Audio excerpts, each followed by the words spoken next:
The call came 3 days after they forced me to resign, and it wasn't from my boss. "Ms. Whitmore," the man said, voice tight, careful. "This is Daniel Price, corporate counsel for Hawthorne Systems. I need to ask you something about your resignation letter." I didn't answer right away. I had learned, over 23 years, that silence makes people reveal more than questions ever do. He cleared his throat. "Do you still have a copy of your original employment agreement, the one you signed when you first joined the company?" That was when I understood, not everything, but enough. "My name is Sarah Whitmore. I am 56 years old. And until 3 days ago, I had worked at Hawthorne Systems in Boston for most of my adult life. I had walked out quietly, exactly the way they wanted. No scene, no anger. Just a single page I wrote myself and handed in before security escorted me out like a formality. Now the company's lawyer was calling me before 9 in the morning, asking about a contract signed decades ago. "I believe I do," I said evenly. Another pause. I could hear paper shifting on his end. The faint sound of someone breathing too fast. "Just to clarify," he continued, "your letter states that your resignation is effective upon receipt of full settlement of all contractual obligations. Can you explain what you intended by that language?" I looked at my phone, then at the kitchen table where my copy of that contract sat inside a worn folder. I didn't touch it. "It means exactly what it says," I replied. Silence stretched between us. He did not rush to fill it this time. "I see," he said finally. "We may need to revisit the circumstances surrounding your departure." "I'm sure you will," I said. Then I ended the call. Afterward, I didn't feel triumphant. I felt steady. That was new. The story you are about to hear is a fictional work created by the writing team at Revenge AITA. It is inspired by real workplace dynamics and power imbalances many professionals face, but all characters, companies, and events have been crafted for storytelling purposes. Each story carries its own message, shaped by different choices, consequences, and truths. This one is about what happens when loyalty is mistaken for weakness, and how preparation can quietly change the outcome. Later that morning, as the city outside went on with its routines, I sat down and opened the folder I hadn't looked at in years, if they were finally reading closely.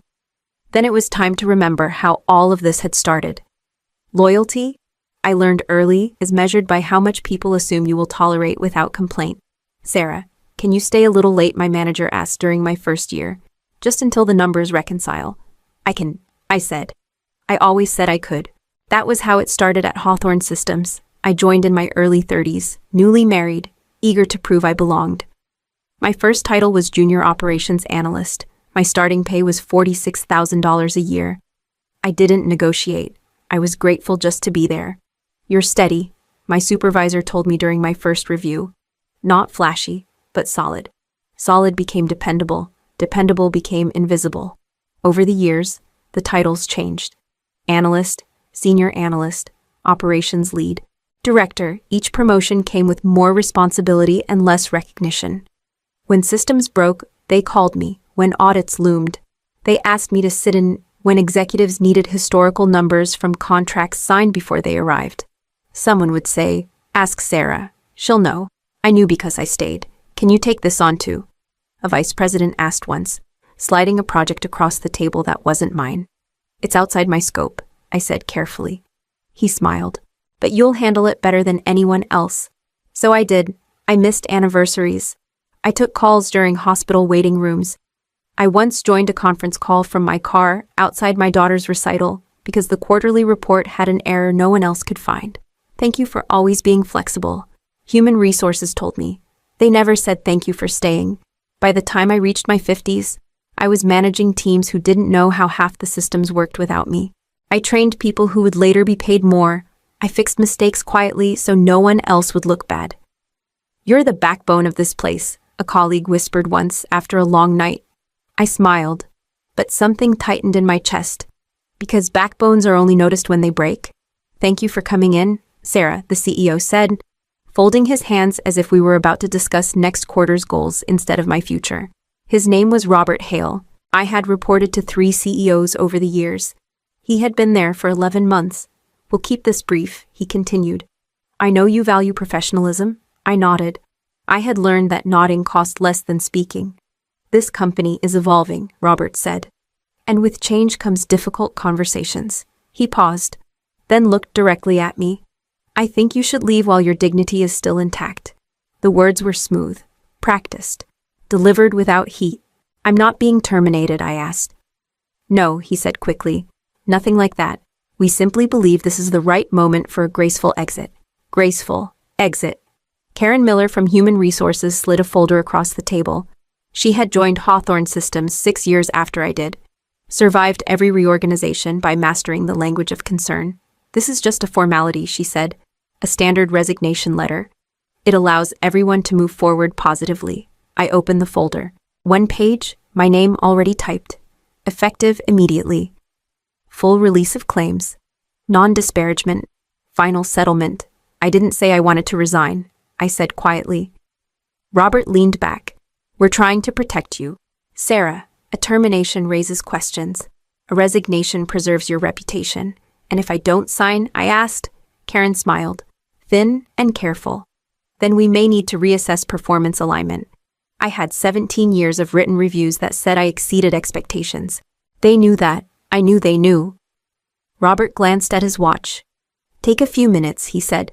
But we do need an answer today. I closed the folder and rested my hand on top of it. My pulse stayed steady. That surprised me. I understand, I said. I stood, nodded once, and walked out with the folder still unopened in my hands. They believed silence meant agreement. They were wrong. The letter looked harmless at first glance. 1 page, clean margins, polite language. Take your time, Karen had said. As if time were something I had been offered instead of rationed. I sat alone and read it slowly, the way I had learned to read contracts after years of cleaning up other people's mistakes. The first line declared my resignation effective immediately. The second thanked the company for opportunities. The third released Hawthorne Systems, its executives, its board, and its future owners from any and all claims. Known or unknown. Known or unknown. My hand tightened around the paper. The next paragraph barred me from speaking negatively about the company, its leadership, or its practices.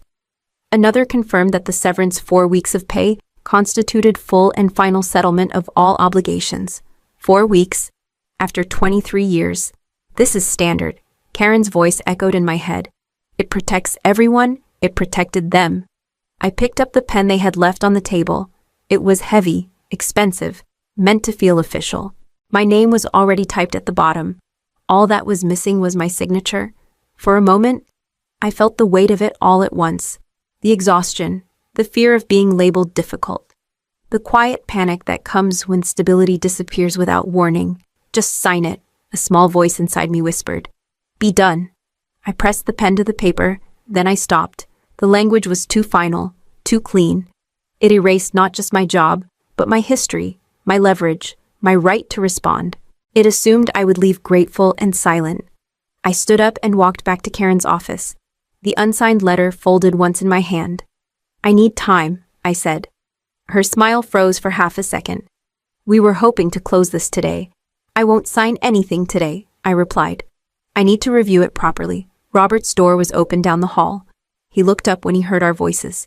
Is there a problem, he asked? No, I said calmly. I just don't make permanent decisions under pressure. I walked out before either of them could respond. That pause, small, quiet, deliberate, was the first decision I made entirely for myself.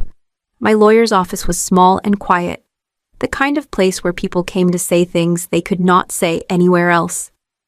Richard Bloom didn't interrupt as I spread everything across his desk. Performance reviews going back nearly 2 decades. Emails thanking me for fixing problems that were not mine. The resignation letter Hawthorne wanted me to sign, the one I hadn't. He read without comment, his finger tracing lines, his eyes slowing at certain phrases. They didn't fire you, he said finally. They pushed. That was the point, I replied. They wanted me to leave without making noise. He nodded. And they gave you a letter that would have made sure you never could. I exhaled, a tension I hadn't named loosening slightly. They offered 4 weeks of pay, said it was generous. It's tidy, Richard said, not generous. He reached the resignation letter and stopped. This waiver is broad, he said, very broad. I noticed. Good, he said. Then he leaned back in his chair and looked at me directly.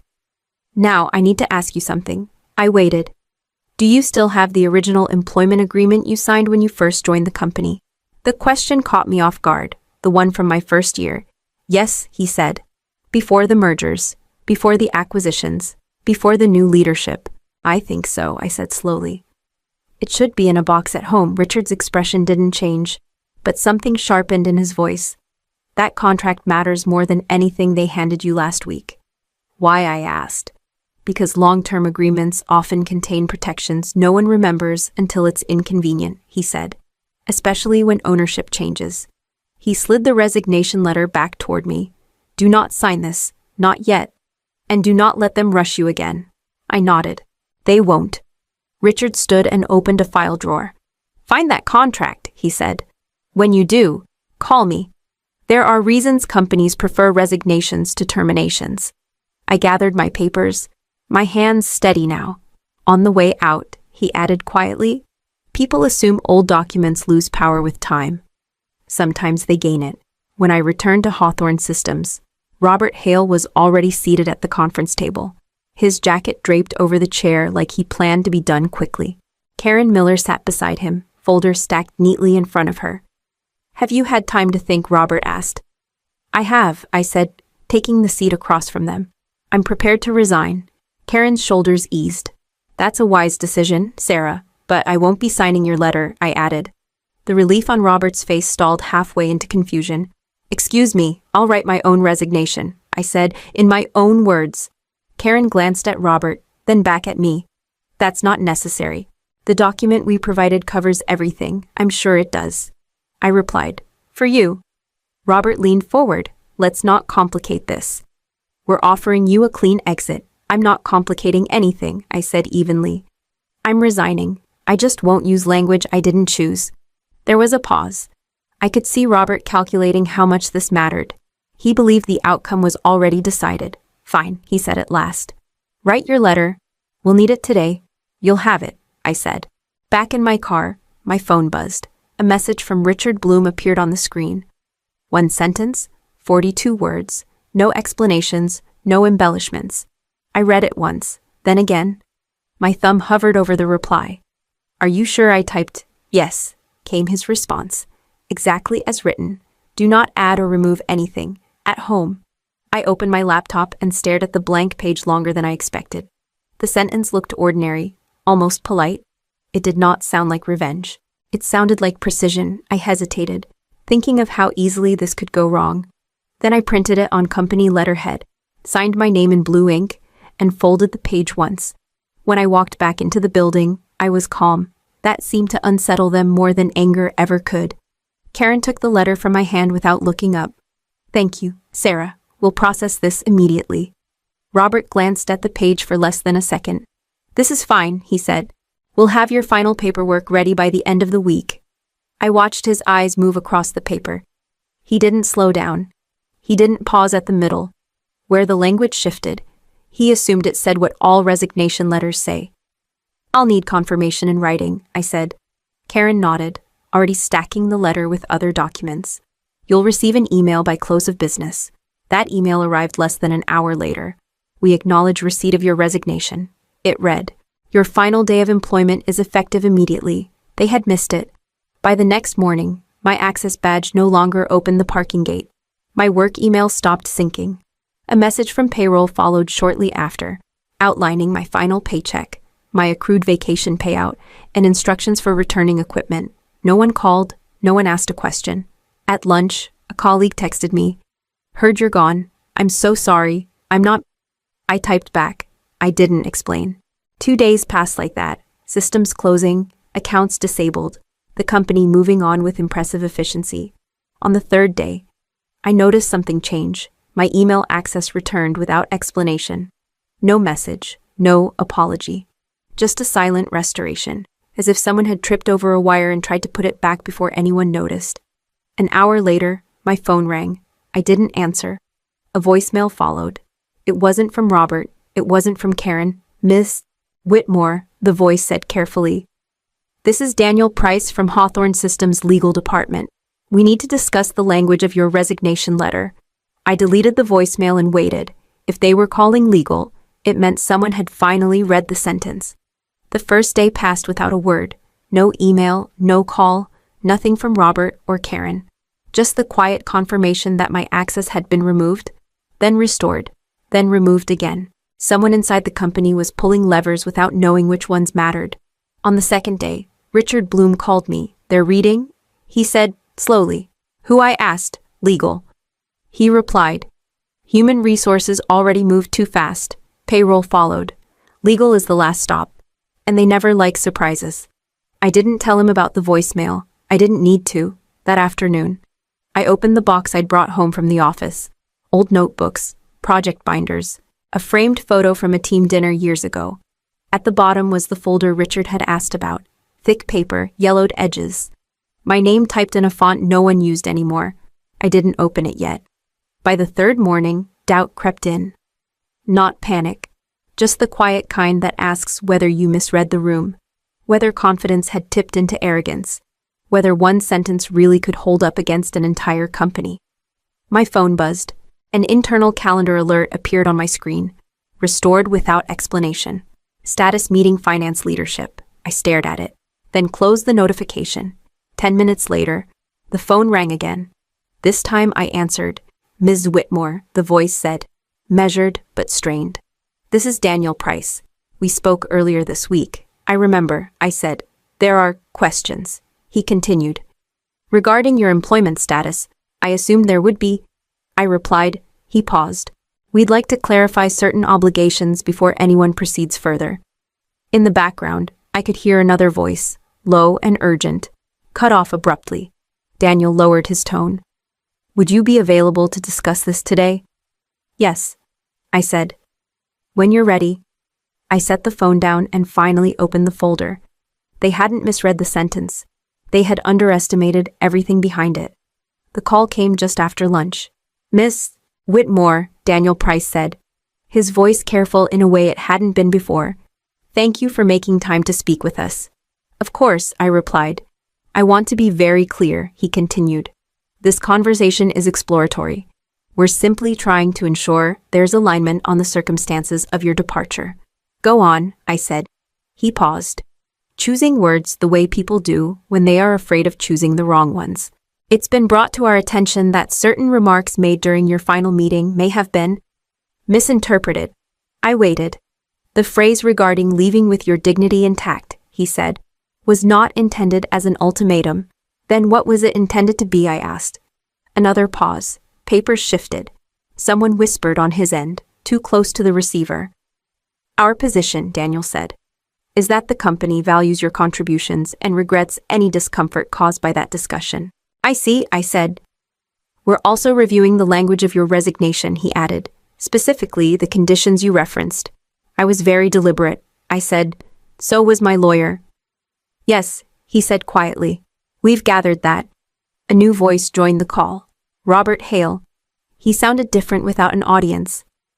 "Sarah," he said, forcing warmth into his tone, "I want you to know this was never meant to escalate. We'd like to discuss the possibility of you returning, even temporarily, to do what I asked, to help with the transition," he said. "There's been some disruption. I imagine there has," I said. "We can revisit terms," Daniel added quickly. "Compensation, title, flexibility." I didn't respond. Robert cleared his throat. "You've always been reasonable." I stayed silent. The quiet stretched, not awkward, instructive. Finally, Daniel spoke again. "Please understand. We're trying to avoid unnecessary complications." "I understand perfectly," I said. I ended the call without another word. Afterward, I opened my email and found a draft agreement waiting for my review. It was longer than the resignation letter.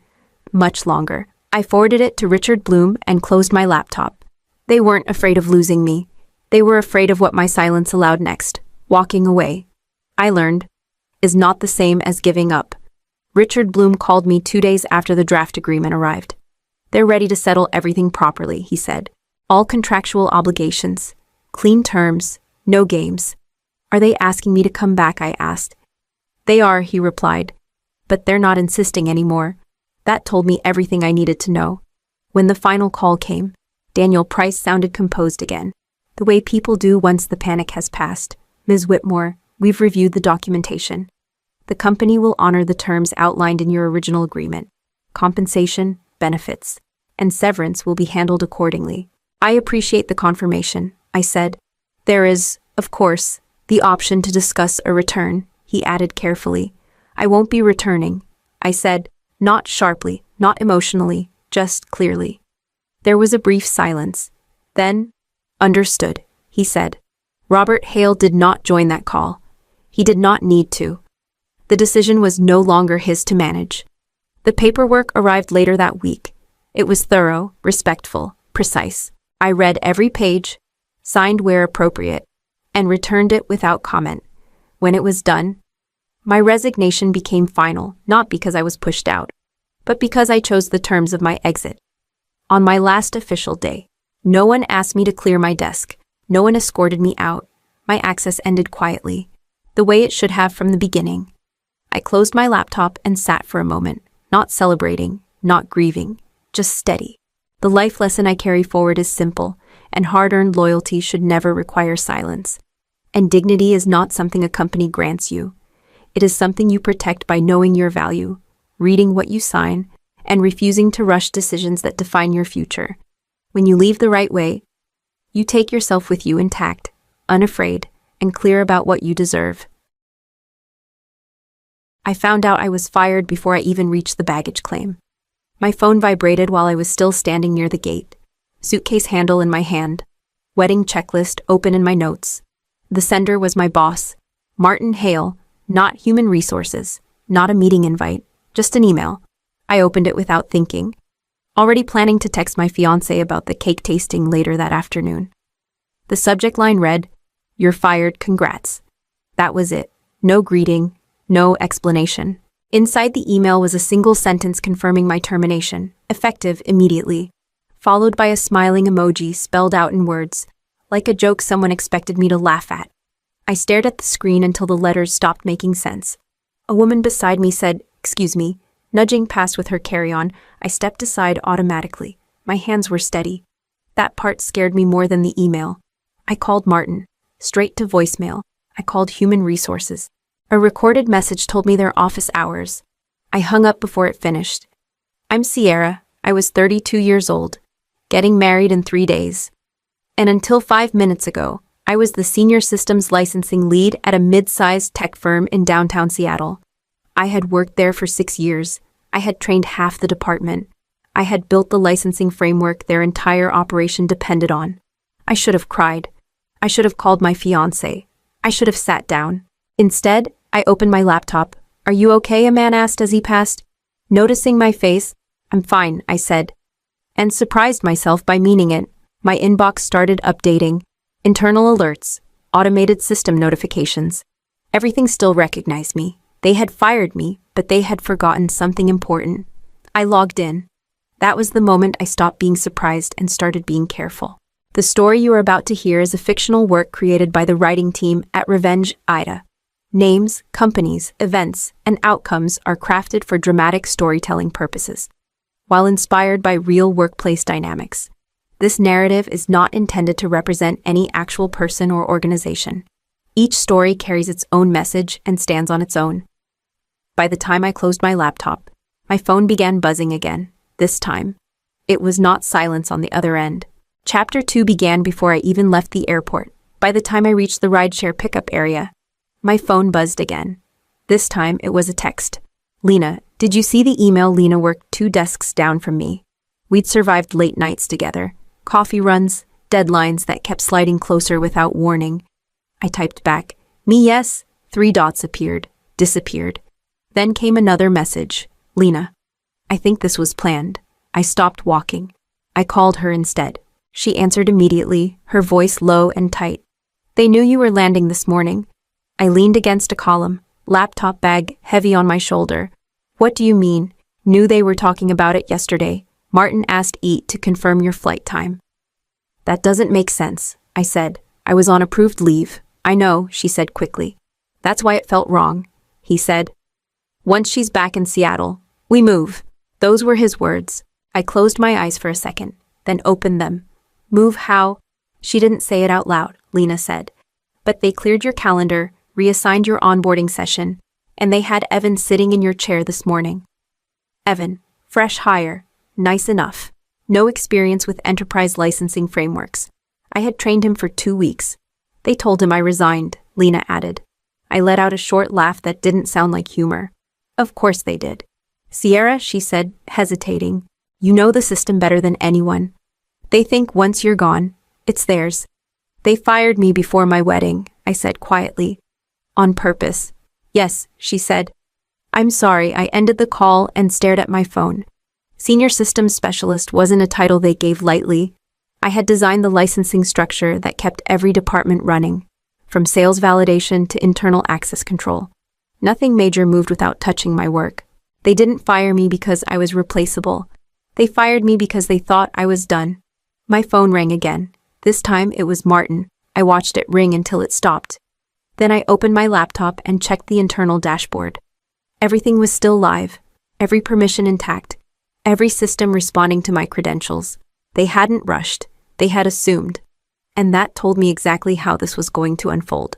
I pulled up my original employment contract while the ride crawled through traffic. The document was dated 6 years earlier, back when I had been grateful just to be offered a seat in the building. I remembered Martin sliding the folder across the table and saying, "It's standard, you can skim it later." I hadn't skimmed. I had read every line that night, sitting on my couch with a legal pad and a highlighter. Back then, I had asked one question. So who owns what I build, I'd said. Martin had looked annoyed. Anything you make here belongs to the company. That's not what this says, I replied. Tapping the page. This clause separates assigned work from independent architecture. He waved it off. It's boilerplate. No one enforces that. I do, I said, and I didn't smile. That clause was still there. Same language, same protection. It stated clearly that any licensing frameworks, authorization systems, or modular infrastructure developed outside direct written assignment remained my intellectual property unless transferred by separate agreement. There was no separate agreement. I scrolled further, opening my internal documentation. Sales verification ran through my licensing server. Logistics automation checked permissions against my code. Even internal employee tools depended on keys I had designed and maintained. A message popped up on my screen. "Martin, we need to talk." I ignored it. Another followed. "Martin, this is getting complicated." I laughed softly. Complicated was what he called things, once they were no longer simple for him. I remembered my first year there, how a senior engineer had said, "You're thorough, almost too thorough."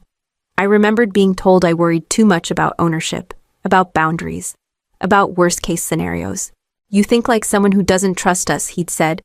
"I think like someone who plans to still be standing," I answered. I closed the contract and leaned back.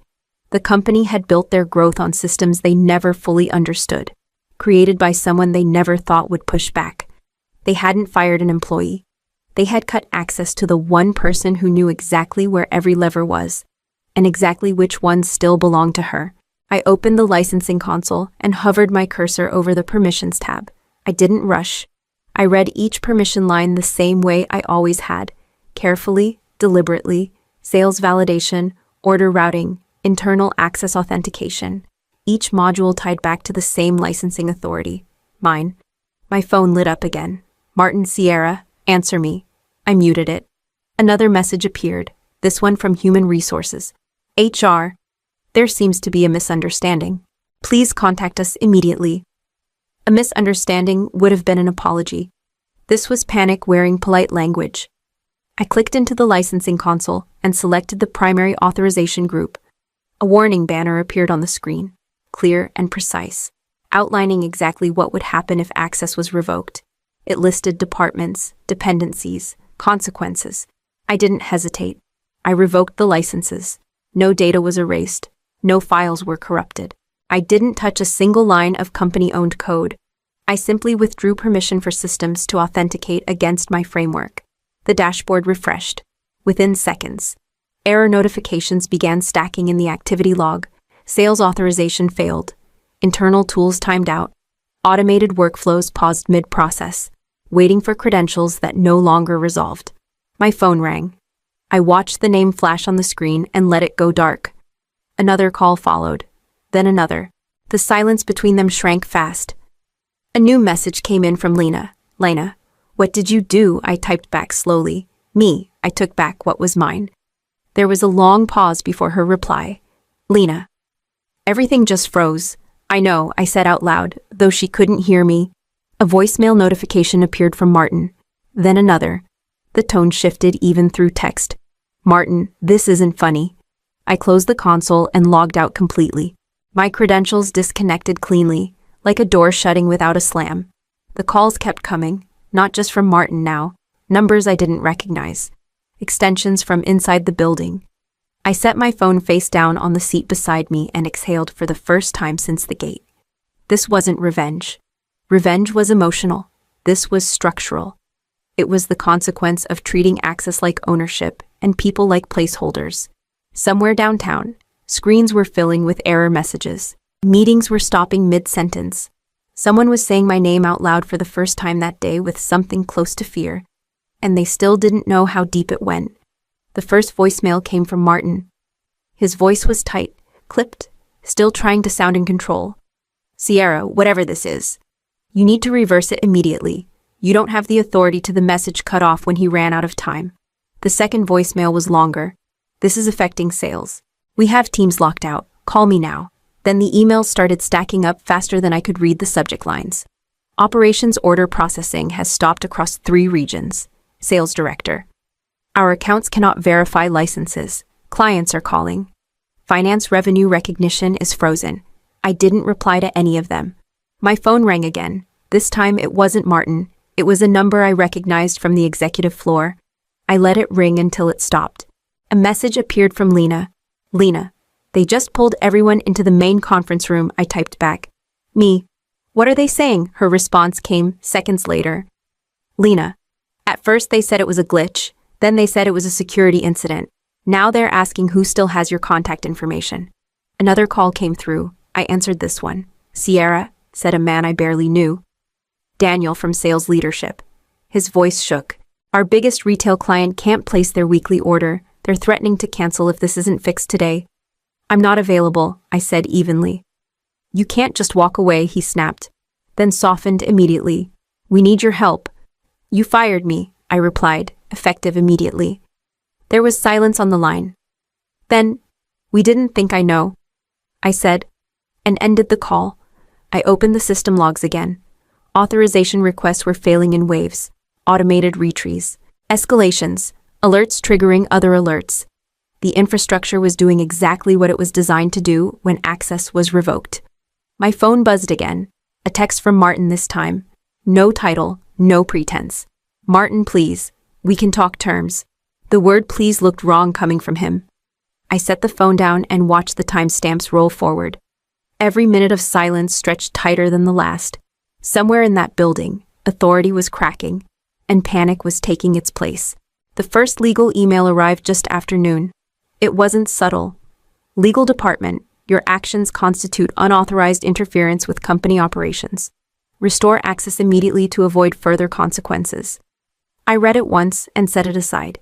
10 minutes later, Human Resources tried a different approach. HR, there appears to have been a miscommunication regarding your termination.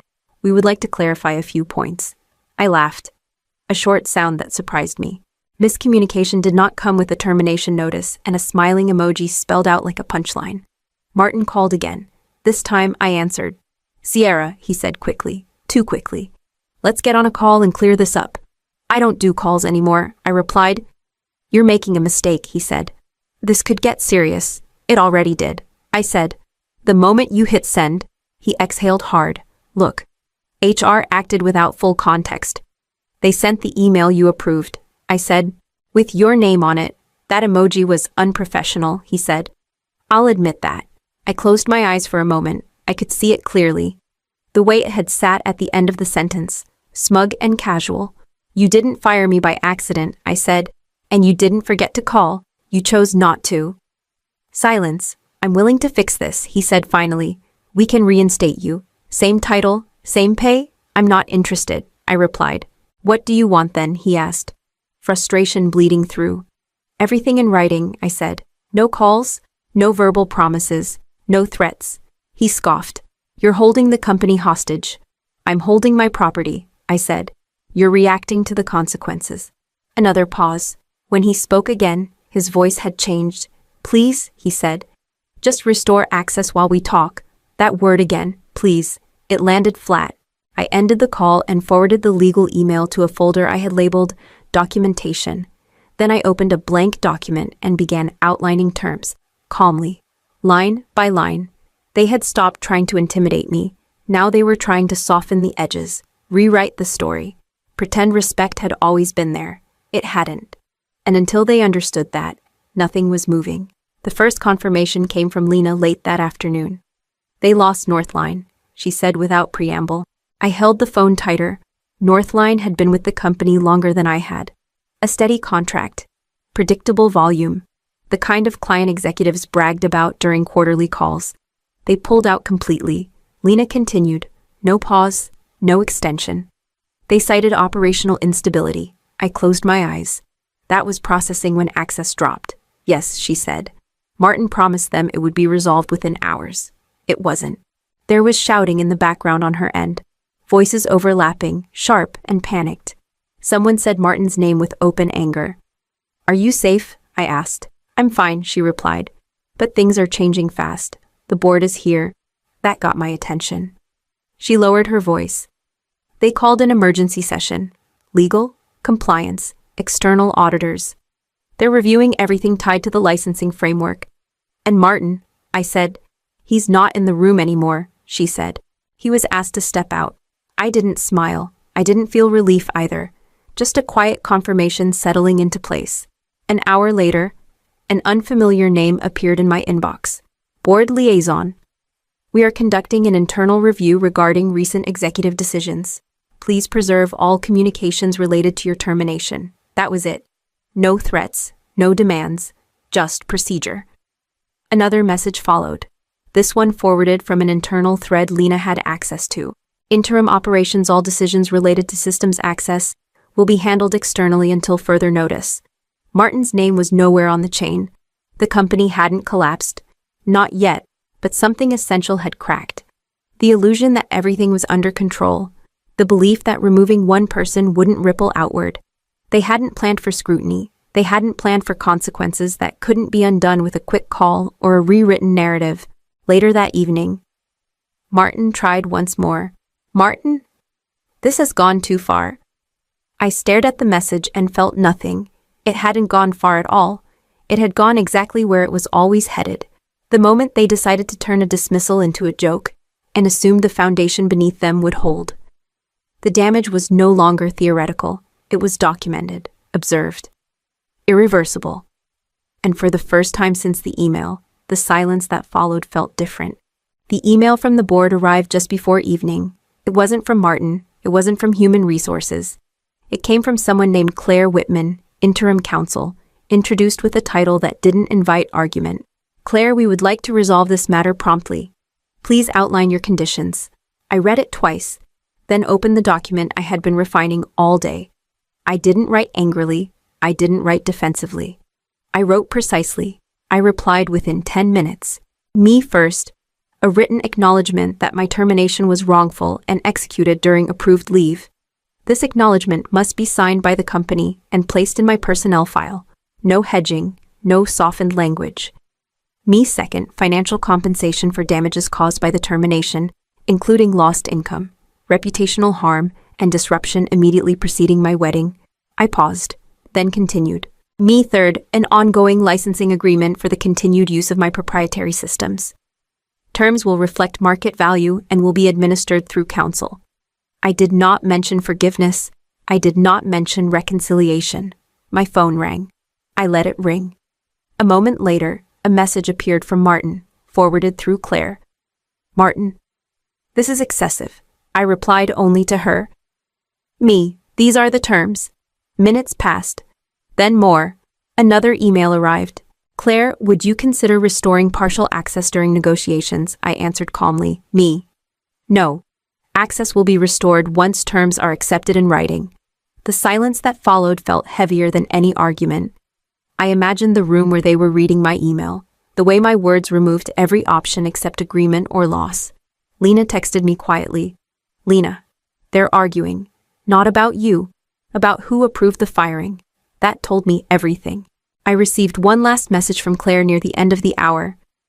Claire, the board is reviewing your proposal. I closed my laptop and set it aside. There was nothing more to add. No leverage left to reveal. I had not raised my voice once. I had not threatened.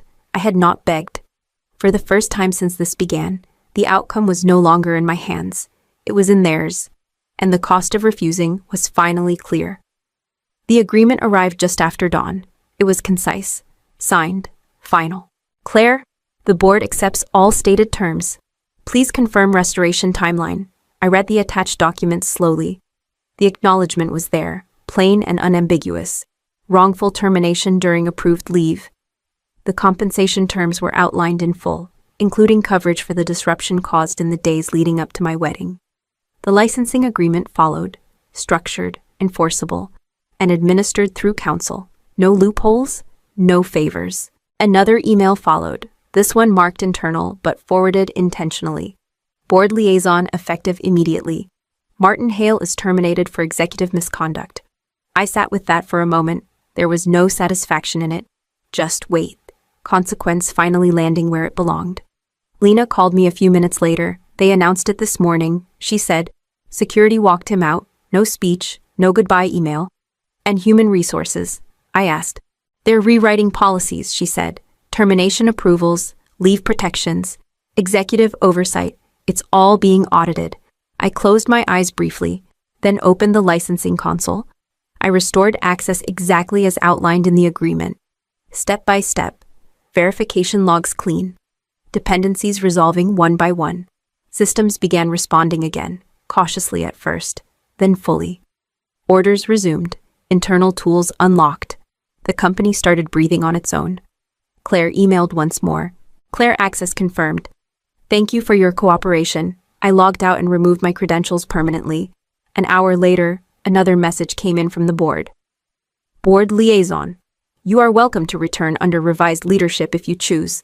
I did not reply. I forwarded everything to my attorney, closed the laptop, and stood up. The company would survive. It would continue, smaller and more careful, marked by what had happened. I would not be part of that story anymore. I packed away the last of the documents and turned my attention back to the life waiting for me. The one that had been interrupted but not taken. What remained was mine, and I was done explaining it. The morning of my wedding, my phone buzzed once. It was a calendar alert I had set months earlier, cake tasting. 2:00. I smiled and cleared it. Nothing else demanded my attention.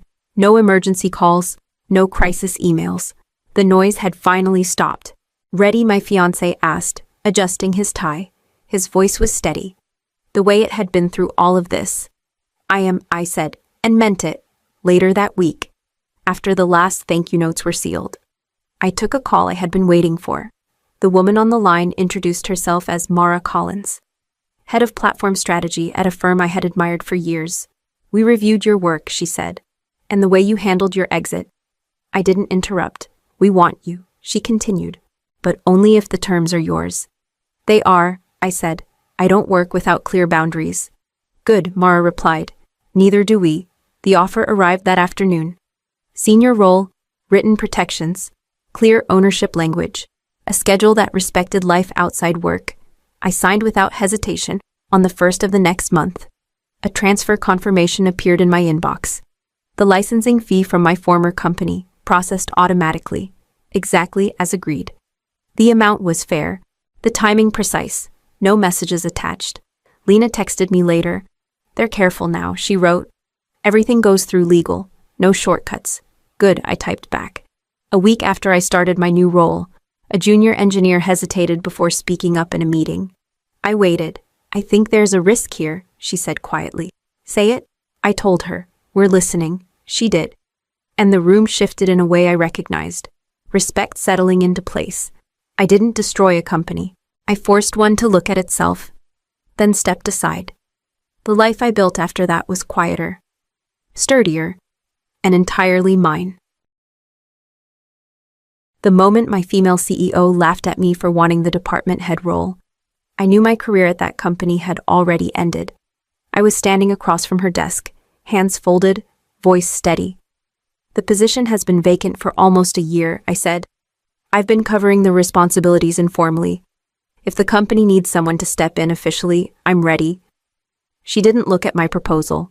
She leaned back and laughed. Not a polite laugh, not awkward, a real one. How old are you again, she asked. 49, I answered. She smiled, still amused. Right. Maybe it's time to start thinking about early retirement. The room went quiet. No follow-up questions. No discussion about results or experience. Just that sentence, hanging in the air like a verdict. I waited. Maybe she would clarify. Maybe she would soften it. She didn't. Instead, she added, department heads need energy. People who are still building something, not maintaining. Maintaining 16 years of growth, crisis management, and mentorship reduced to a word. I nodded once, not because I agreed, but because I understood. The conversation was already over, in her eyes. I wasn't a future investment. I was a cost that hadn't been trimmed yet. I see, I said. She glanced back at her screen. Good. I'm glad we're aligned. Aligned. That was the word she chose. I walked out of her office without raising my voice, without defending myself. The hallway felt longer than usual, but I didn't slow down. Something had shifted. Cleanly and permanently. I wasn't angry. I was clear. Clear that I had just been told exactly where I stood. Clear that loyalty meant nothing once you stopped fitting the image. Clear that staying any longer would only teach them how much disrespect I was willing to tolerate. By the time I sat back down at my desk, I already knew what I was going to do next. I hadn't planned it. I hadn't even admitted the possibility before that morning. But once someone laughs at the years you gave them, the decision makes itself. The story you are about to hear is a fictional work created by the writing team at Revenge AITA. While inspired by real workplace dynamics and emotional truths, all characters, companies, and events are imagined for storytelling purposes. Each story carries its own message about dignity, self-worth, and the cost of underestimating someone who has quietly carried more than they were ever credited for. Why does the hardest work so often arrive without a title? By the time I left the CEO's office, I had already been doing the department head's job for almost 8 months. No announcement, no paperwork, just a quiet assumption that I would handle it. Hazel, can you run the meeting? Mark from operations had said one morning, poking his head into my office. She still hasn't named a replacement. I ran it. When a client threatened to walk because a deadline slipped, my phone rang. Hazel, we need you. Finance said, you're the only one who understands how all the teams connect. I fixed it. New hires were sent to my desk without explanation. They said you'd explain how things actually work, a junior analyst told me. Pulling up a chair, I explained. I always did. One afternoon, after a particularly tense cross-department call, my colleague Dana leaned over and lowered her voice. You realize you're already the department head, right? Except for the title. I said. And the pay, she added quietly. The irony sat heavy between us. I was trusted to calm conflicts, train managers, and absorb pressure from every direction. Yet when it came time to acknowledge that responsibility, the room suddenly went silent. During one budget review, I spoke up. If we restructure this workflow, we can save weeks every quarter, I said. The CEO nodded absently. Good suggestion. Let's move on. Later, the same idea came out of her mouth in a board meeting. This time, it was called leadership. I never asked for the role because I wanted power. I asked because the work was already mine, and pretending otherwise had started to feel dishonest. The company was comfortable letting me carry the weight as long as I did it quietly. That was the unspoken agreement. I would lead without authority. They would benefit without commitment. And the moment I tried to name what I had already been doing, they laughed. I sat at my desk that afternoon, unread messages piling up, and felt something settle in my chest. Not anger. Recognition. The kind that arrives when a pattern finally makes sense. I stopped opening my calendar and closed my inbox instead. What kind of leader laughs instead of listening? I replayed the meeting in my head all afternoon, not because I doubted what I heard, but because I finally understood why it sounded so practiced. You're good at what you do, the CEO had said, still smiling. No one's denying that. I had nodded. Then I don't understand why stepping into the role is an issue. She folded her arms. Hazel, experience is valuable, but too much of it becomes inertia. Inertia, I repeated. Yes, she said. Energy matters more at that level. Momentum. People who want to build, not just maintain. I've been building this department for years, I said quietly. She tilted her head, the smile returning. You're reliable, and reliable people are essential. But they don't usually change roles. That was the moment it clicked. Reliable wasn't a compliment. It was a boundary. So reliability disqualifies me, I said. She laughed again. Softer this time. Don't be defensive. I'm trying to protect you. From what I asked. From disappointment, she replied. From pushing too hard at this stage of your career. This stage, not my skills. Not my results. My stage. She glanced at the clock. You should be grateful, Hazel. A lot of companies would have already made tougher decisions. Tougher than laughing at me, I asked. She didn't answer that. She stood, signaling the meeting was over. We value what you bring. Just not in that capacity. Value. Another word that sounded generous until you listened closely. As I gathered my papers, she added, almost kindly. Stability is rare these days.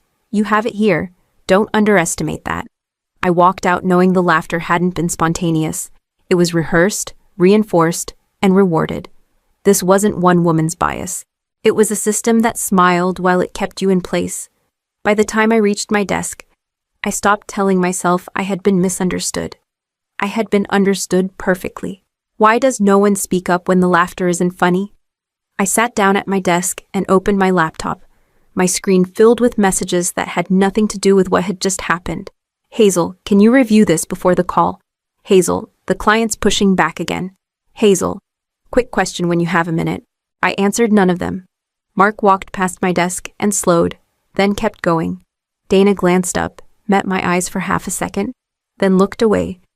The room sounded the same as always: keyboards, muted calls, low voices, but something underneath it had shifted.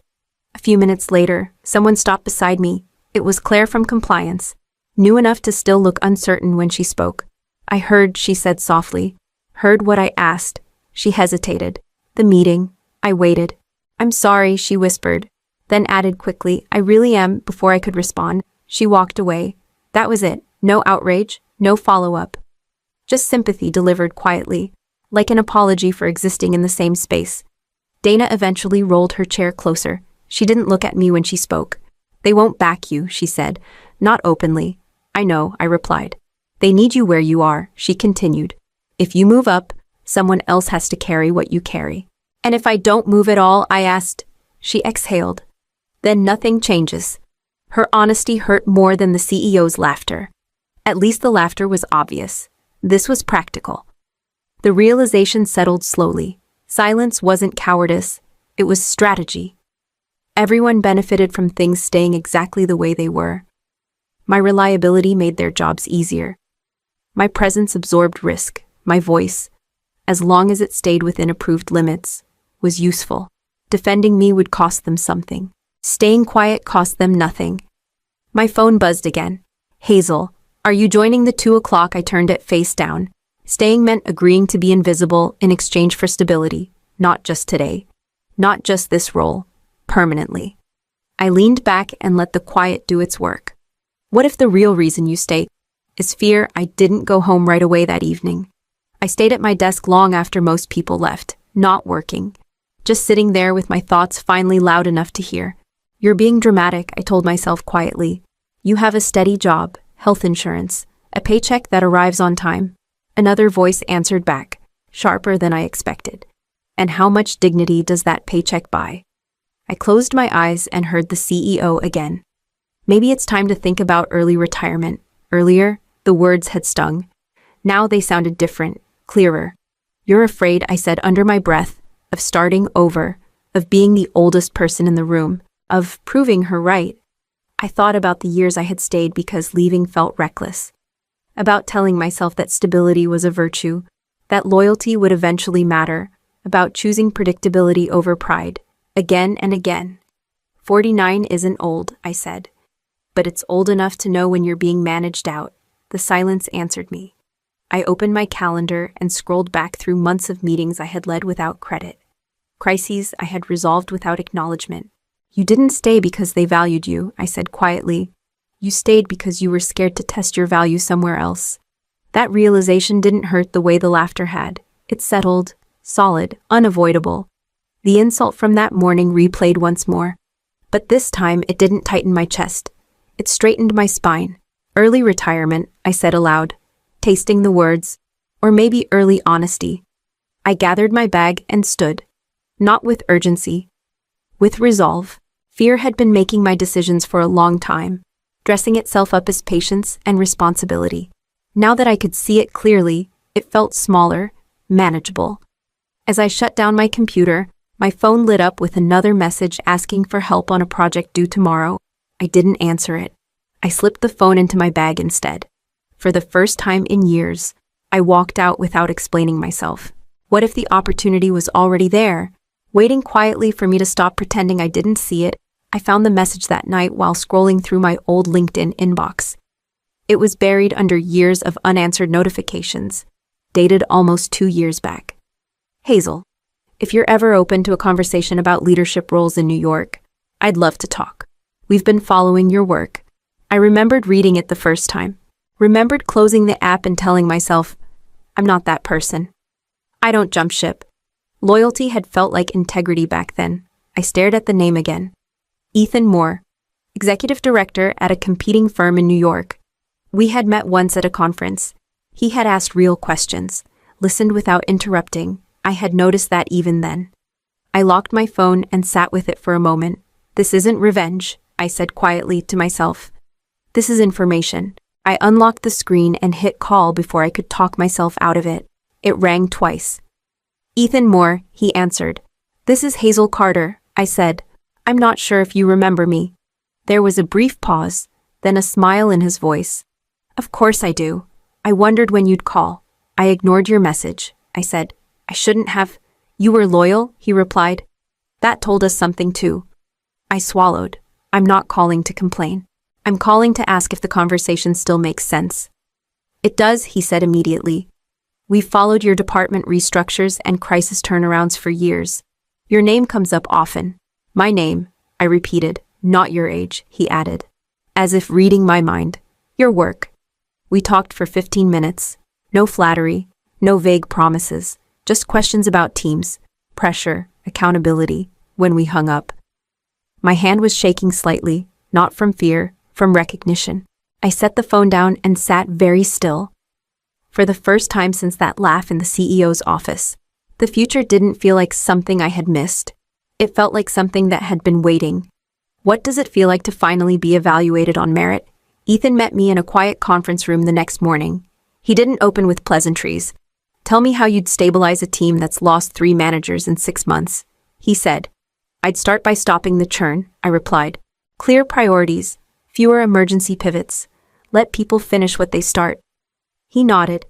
And when the board wants results in 90 days, then we choose what to disappoint, I said. Because pretending everything is urgent is how you burn people out. A woman across the table. Lena, operations lead, leaned forward. What would you change first? Decision rights, I said. If no one knows who owns the call, everyone hesitates. Ethan didn't glance at my resume. He slid it aside. Good. Let's talk reality. The New York branch is our largest, he said. It's also the messiest. Revenue is strong. Culture is fractured. I'm not interested in fixing optics, I said. I fix systems. That's why you're here, Lena replied. Ethan folded his hands. Director role. Full authority over the branch. You'll inherit a team that's tired and skeptical. Pressure doesn't scare me, I said. Ambiguity does. You won't have much of that, he said, but you'll have resistance. Then they'll get consistency, I said. That usually quiets resistance. He smiled once. We need leadership, not rescue. I held his gaze. Then don't rescue me. He nodded. Good, Lena added. We expect long hours at first. I expect honesty, I said. That's how this works. Ethan pushed a folder toward me. We'll formalize after you think it through. No rush. I stood steady. There is a rush. Not on your end. On mine. Outside the room. He stopped me.